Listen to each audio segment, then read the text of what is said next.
Olá, eu quero compartilhar uma mensagem de fé e de esperança com você. E para compartilhar essa mensagem eu quero contar rapidamente a história que está no Evangelho de João, capítulo 21, do versículo 1 ao 14, em que conta João sobre a segunda pesca maravilhosa. Mais ou menos num cenário como esse que nós estamos aqui. Estava Pedro e ele decide, vou pescar. E os discípulos que estavam com ele decidem também pescar juntamente com Pedro. E o texto nos diz que eles saem, pegam a embarcação e vão ao mar para pescar. Porém, passam a noite toda trabalhando e não conseguem obter nada. E tem muitas lições que eu consigo aprender nessa história e eu queria compartilhar com você. A primeira delas é que nós não devemos insistir naquilo que não é propósito de Deus na nossa vida. Nós precisamos aprender a nos dedicar exclusivamente naquilo que o Senhor nos chama para fazer. Focarmos, porque assim nós conseguiremos ser assertivos, assim nós conseguiremos ajudar pessoas, assim nós conseguiremos cumprir aquilo que é o desígnio do Senhor para nós, nos realizarmos na nossa razão de viver. E Pedro, apesar de ter vivido um período de frustração, como narra a primeira pesca maravilhosa, a primeira história lá de Lucas 5, aquela frustração não foi o suficiente para ele tomar como lição e passar a viver somente aquilo que Deus tinha para ele. A segunda lição que eu aprendo com essa história é que nós precisamos aprender, tomar lições nos dias de frustração, para que nós possamos, queridos, crescer com as frustrações, mas não retornar voluntariamente para os mesmos erros, para os mesmos pontos onde nós erramos. Que a gente venha a aprender a colocar um fim naquilo que não nos serve mais.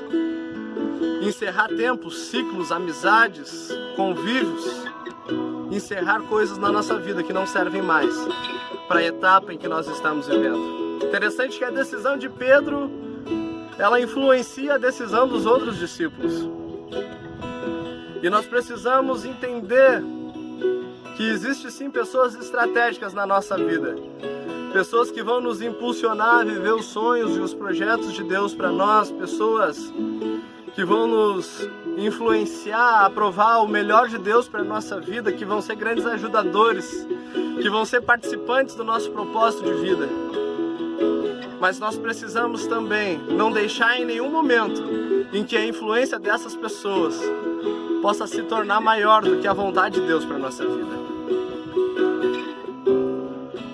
O texto vai dizer que nesse momento de frustração em que eles estão voltando e passaram a noite inteira tentando pescar e não tiveram resultado nenhum, Jesus ele se aproxima.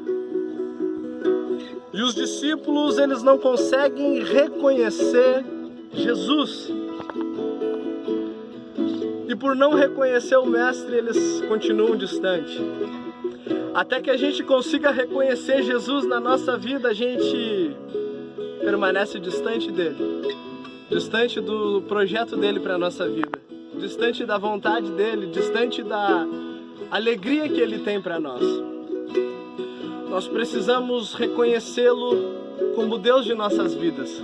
Nós precisamos reconhecê-lo não como uma alternativa, não como alguém que marcou o calendário, mas como alguém que marcou e marca a nossa vida, como alguém que quer marcar e mudar a nossa história, como alguém que após ele nossa vida foi diferente. Mas para isso nós precisamos reconhecê-lo. Talvez ele já tenha se apresentado na tua vida muitas vezes, Talvez ele já tenha aparecido nessa praia que você está navegando. Talvez ele já tenha se mostrado tantas vezes para ti, mas ainda você não o reconheceu. Te digo que reconhecer o Senhor Jesus faz toda a diferença na tua vida. E isso é muito mais do que uma oração dizendo que o reconhece como Senhor e Salvador. Isso é o trabalho de uma vida inteira. Reconheça Ele como teu Senhor. Reconheça Ele como o autor da tua vida. Reconheça Ele como aquele que tem uma realização, que tem um propósito, que tem um desígnio para ti. Outra lição que eu aprendo é quando Jesus dá uma orientação para eles, ainda lá da praia, e eles estando no mar.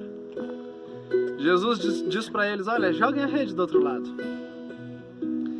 E isso no primeiro momento poderia parecer tão óbvio, né? Porque eles já tinham passado a noite inteira, provavelmente já tinham jogado a rede para a direita, para a esquerda, já tinham feito tantas coisas para tentar obter algum resultado. Mas ainda assim eles não tinham conseguido nada. A orientação de Deus para minha e para tua vida, ainda que pareça óbvia, ela é capaz de produzir um efeito extraordinário. Ela é capaz de gerar um resultado que nós ainda não tivemos quando nós agimos com as nossas próprias forças, quando nós buscamos resultados pela nossa própria inteligência. E o Senhor nos chama para viver uma vida de fé. E eu te digo que para viver uma vida de fé, a última coisa que você precisa é da tua inteligência. A última coisa que você precisa é da tua experiência. A última coisa que você precisa é do que você tem. Porque a fé, querido, é algo que Deus te deu para você usar. É algo que vem de Deus, é algo que é de Deus para a tua vida. É algo que não é humano, é algo que não é racional. E se você quer viver aquilo que Jesus tem para ti, você precisa viver uma vida de fé, seguindo orientações do Senhor. Ainda que elas pareçam óbvias, ou para um outro momento, ainda que elas pareçam ilógicas, ainda que elas pareçam totalmente loucas para o nosso pensamento racional, ainda assim, se for a orientação de Deus, independente de ser óbvia ou de ser loucura para nós, é o que pode gerar resultados extraordinários para nós. O texto diz que Pedro reconhece que era Jesus, e por estar despido ele se lança ao mar, tentando esconder a sua realidade. E às vezes nós estamos assim, queridos, tentando esconder nossa realidade, tentando esconder a nossa nudez, aquilo que de fato nós somos. Eu quero te fazer um convite, te apresente para Jesus como você está. Não esconda nada dele. Não tente camuflar a realidade de quem você é. Jesus, ele não tem problema nenhum com os teus pecados. Jesus, ele não tem problema nenhum com a tua história. Por mais que tenham pontos não tão bonitos de se contar na tua história, ele ainda assim quer que você possa considerar a sua vida com ele, e que você possa esquecer a sua vida sem ele. Aquilo que você viveu, aquilo que você sofreu, aquilo que te traumatizou, aquilo que te feriu, aquele tanto de mal que você fez, querido, não esconda isso.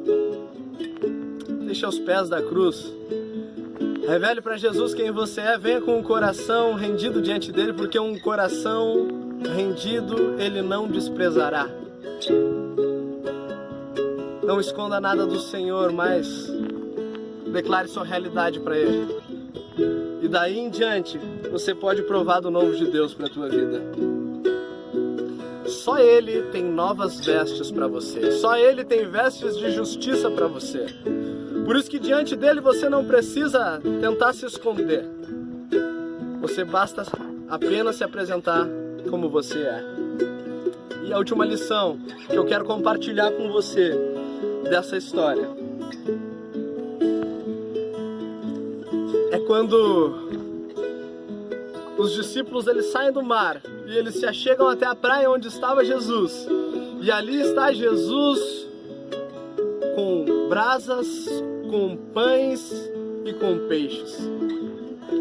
Os discípulos haviam gastado a noite inteira tentando obter aquilo que o Mestre já tinha. E assim somos nós.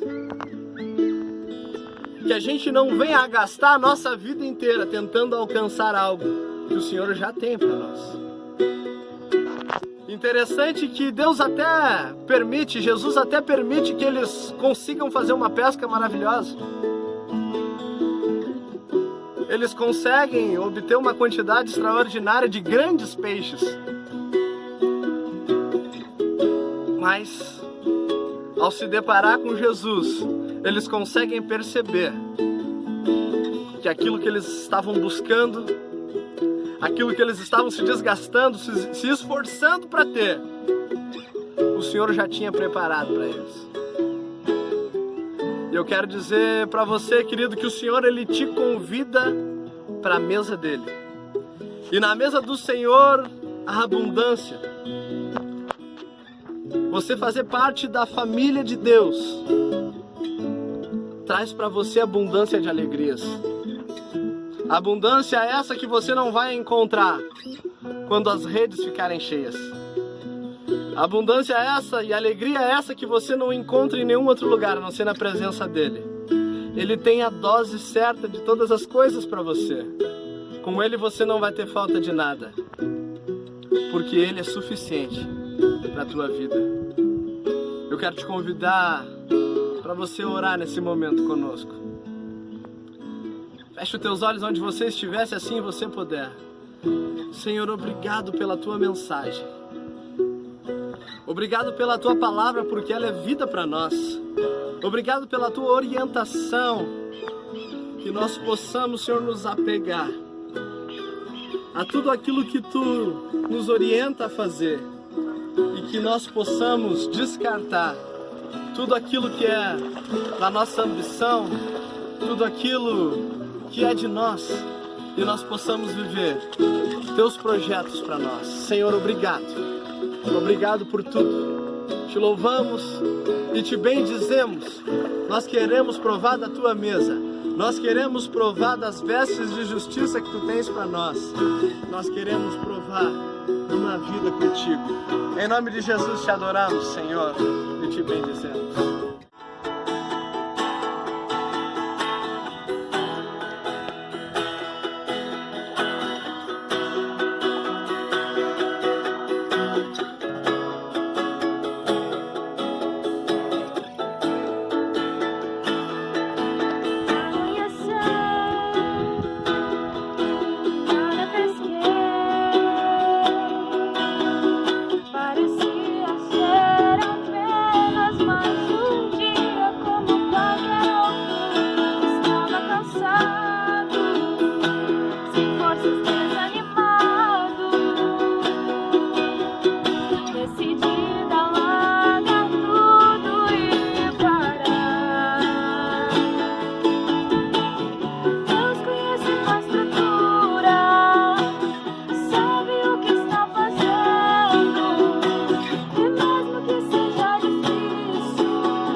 Colho todas suas lágrimas.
Olha